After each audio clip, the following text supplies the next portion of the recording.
बात कर्क राशि वालों की करेंगे। नौकरी, कारोबार, सेहत, रिश्ते और परिवार के लिहाज से 2026 आपके लिए कैसा रहने वाला है, ये जान लेते हैं।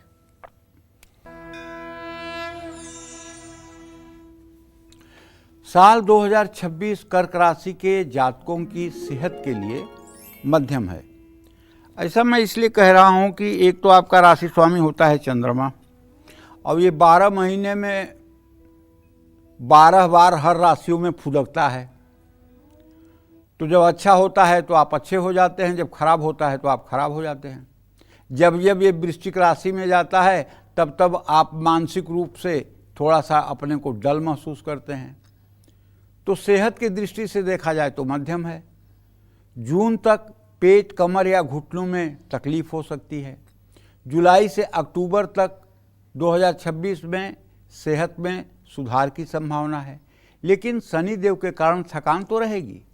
कंधे और सीने के पास दर्द हो सकता है। अब ये जरूरी नहीं है कि आपको हार्ट अटैक ही होगा, ये डरिएगा मत।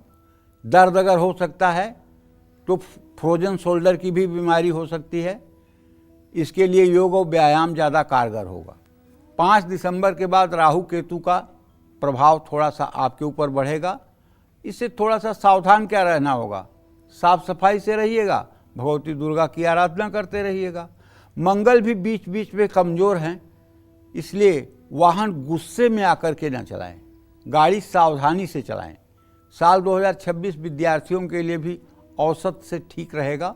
31 अक्टूबर 2026 तक विद्यार्थियों को निस्संदेह लाभ मिलेगा। प्रतियोगी परीक्षा में सफलता मिलेगी। 5 दिसंबर 2026 के बाद केतु के कारण एकाग्रता प्रभावित हो सकती है। 2026 में बुध और बृहस्पति आपके लिए शुभ होंगे। मंगल से आपको मिले जुले परिणाम प्राप्त होंगे।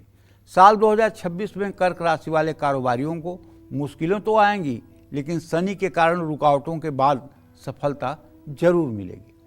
जनवरी से मई 2026 के बीच कड़ी मेहनत करनी होगी। जून से अक्टूबर 2026 तक का समय शुभ है। 11 अप्रैल से 30 अप्रैल 2026 तक बुध अशुभ है। निवेश से बचें।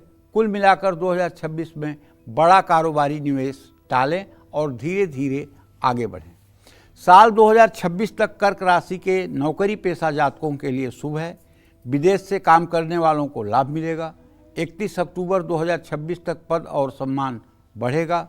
अक्टूबर 2026 के बाद सैलरी भी बढ़ेगी अगर आप नौकरी करते हैं।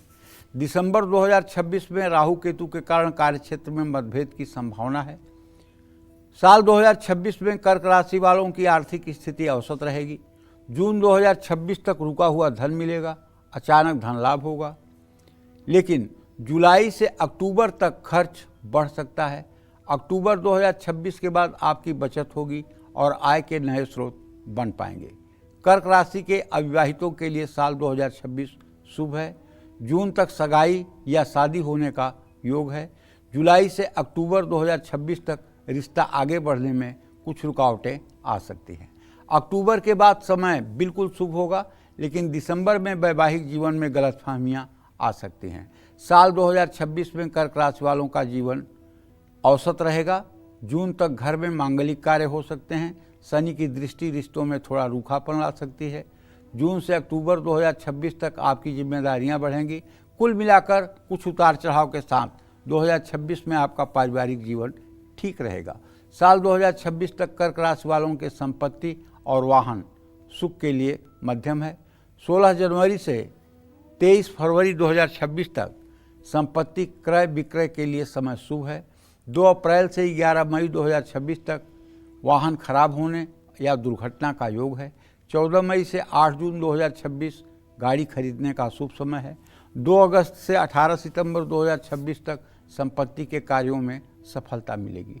पूरे साल आपको, यदि आप पुरुष हैं तो ओम नमः शिवाय, अगर आप महिला हैं तो नमः शिवाय, इन मंत्रों का जप 10 माला अगर आपने करना शुरू कर दिया तो चाहे कितनी भी खराब महादशा चल रही हो आपके कुंडली के हिसाब से, वर्ष फल में चाहे मूंथा किसी खराब जगह में हो, वर्षेश बहुत बुरा हो, इन सब के बावजूद भी आपका बाल बांका नहीं होगा। जा पर कृपा करहि पुरारी, सोनर पावै भगति हमारी, ऐसा भगवान राम कहते हैं। और सकल अमंगल मेटन हारी, भाभीहु मेटि सकहि त्रिपुरारी। भगवान शिव हर भाभी को मेटने की सामर्थ्य रखते हैं। इसलिए आप सन 2026 में पूर्ण रूपेण भगवान शिव की शरणागति ले लीजिए। अगर आपकी कर्क राशि है तो भगवान राम भी कर्क राशि के थे, और भगवान राम जब लंका पर चढ़ाई करने जा रहे थे तो उन्होंने सबसे पहले लिंग थापि विधिवत कर पूजा, शिव समान मोह प्रिय नहीं दूजा। पहले उन्होंने रामेश्वरम की स्थापना की और उनकी पूजा की, उसके बाद लंका पर उन्होंने चढ़ाई किया। और उन्हीं की राशि में आप जन्मे हैं। आप नहीं रामेश्वरम की स्थापना कर सकते हैं तो कम से कम अपने हृदय में रामेश्वरम की स्थापना कर लीजिए और ओम नमः शिवाय का जप करिए। जय मां विंध्यवासिनी।